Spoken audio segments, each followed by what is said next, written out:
Installée confortablement dans son fauteuil, Céline Gilbert écoute les voix qui lui racontent des histoires. Elle plaçait l'humain avant les idéologies et son énergie inaltérable au service des autres.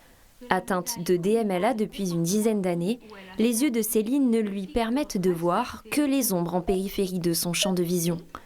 En 3 ans seulement, il lui est devenu impossible de lire un livre. Alors pour retrouver le plaisir de l'imaginaire par la lecture, elle a tenté l'expérience des livres audio. Je lisais beaucoup le papier. Alors j'avais fait un premier essai justement avec un livre audio. J'ai dit jamais je n'y arriverai. Parce que c'est pas du tout la même chose. Il faut beaucoup plus se concentrer. S'habituer à la voix de l'autre pour continuer de se laisser rembarquer par les histoires.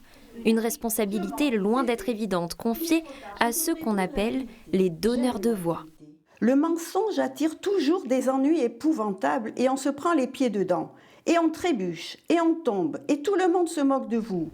On s'applique à lire comme on le ressent, sans trop appuyer sur les mots, la ponctuation, la prononciation, mais aussi l'intonation.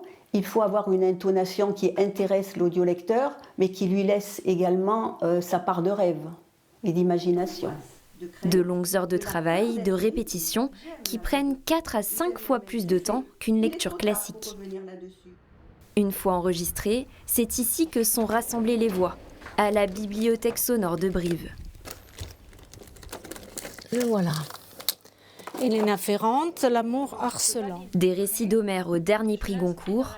Au total, près de 23 000 livres sont disponibles gratuitement aux personnes malvoyantes ou même aux enfants atteints de dyslexie. Les histoires des donneurs de voix accompagnent près de 300 personnes en Corrèze.